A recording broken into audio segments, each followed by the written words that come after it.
Hello there, Pirate sports fans. My name is Chris Famularo, coming to you from Madison Square Garden. Alongside me, Robert Ruszkowski, and we are coming to you after the Seton Hall University Pirates defeated the University of Kentucky Wildcats 84-83 in overtime. So, Rob, it was a very wild game here from the world's most famous arena, but it was a true stunner in true Seton Hall fashion here at Madison Square Garden. What were your thoughts? I mean, what a game. What a roller coaster of emotions. I mean, highs and lows, ups and downs, buzzer beaters, and half-court shots and three-point baskets. It had it all. I mean, judging from the first half, I was really, I was almost expecting a snooze fest, like a 60-59 or, like a blowout loss. I don't even know I'm still speechless. Like, my nerves are still going from this game. Absolutely. I mean, Kentucky came into this game ranked number 9 nationally, and that was definitely not at a loss to head coach Kevin Willard, as these are his thoughts on the University of Kentucky. I have such respect for Coach Calipari. I find it amazing every year he has to reinstall a system. He has to reteach everything he does. And the buy-in that he gets from his freshmen and his young kids, I think, is absolutely amazing what he does. And I just got the utmost respect for Coach Cal. So, Rob, as you said, the first half did start out slow. Seton Hall came out strong defensively, but Kentucky did hold the tempo for most of the first half. But overall, we got to a point where at about the under 8 media timeout, Seton Hall and Kentucky had combined 22 missed consecutive shots. I mean, we were talking about this during the game. This is something that you don't expect. That's why we thought it would be a snooze fest, because neither team could make a consecutive basket. Of course, coming into this game, Kentucky averages over 80 points a game. I mean, given the overtime, it was closer to that mark. But from the first half, I mean, Seton Hall scored 25, Kentucky scored 31, and they got hot at the end of the half. I mean, it was in the teens for a good amount of time. And you said, 22 missed shots, and the only points were coming from free throws, one by one, back and forth. I mean, it was a very physical game as well. We can comment on that. I mean, both teams had over 10 fouls in the first half and in the second half too.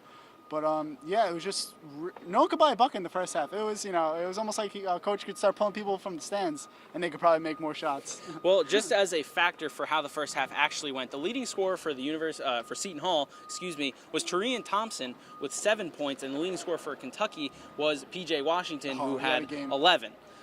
So just going off of that, this is what Kevin Willard had to say about Taurean and how he felt that he portrayed today in Madison Square Garden. I think T's spurts were really good for him. He's a guy that he goes in for 4 or 5 minutes.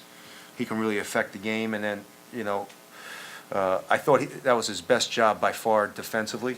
I thought he was locked in defensively. He had a couple breakdowns a little bit, but, he's so talented offensively.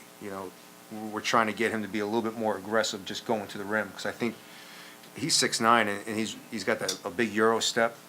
He's crafty around the rim. And when he's locked in and being aggressive, he's as good as anybody. So after halftime concluded and the Pirates and the Wildcats came back out onto the court, we had a completely different half of basketball. It was two halves. As both teams came out and just with a flurry of baskets, and just it was overall madness, especially in the last 4 minutes of the game. P.J. Washington actually, before we went into overtime, had about 29. Actually, he finished with 29 points. Yeah. He had, I think, no points except for free throws in overtime. But he finished the full match with, I believe it was 25 points. So overall, P.J. Washington came out for the Wildcats and really dominated. But the true second half leader ended up being Myles Powell, wondering why he could only finish with 3 points in the first half, but then came in the second half and finished with, I believe it was 26 points or 24 points in the second half. So overall, a really outstanding performance. Ended up hitting almost nearly a buzzer beater 3, but that would then go to University of Kentucky, where they would tie it up 70 points all to beat the buzzer and send the game into overtime. It was just a wild experience. It really was, and like you were saying, Myles Powell the first half 3 points. I mean, you almost think all hope is lost, because at some point Kentucky's got to start hitting the baskets, which they were. They were driving inside, which might have been the result of, and definitely an effect of, 3 Seton Hall players fouled out. Mamu Kalashvili, Roden, and Enzi all fouled out, leaving basically just Taurean Thompson to play center, and Myles Cale had to step up to be the power forward. I mean, Kevin Willard had 2 point guards and Myles Powell in there as well. But yeah, like you were saying, I mean, everyone was hitting their threes. Myles Cale with that incredible game-winning three-point shot. Myles Powell ending the second half with that incredible three-point basket that we all thought was going to win the game. I mean, and then who can expect to hit a half-court buzzer beater to send into overtime? I mean, this game had it all, really. You know, my coach tells me always to be ready, and my teammates always be ready, because you never know when the ball's going to come your way. And, you know, they just be swinging around the arc, and it got to me. I took my time, pump fake, shot the ball, and it went in. We practice that all the time.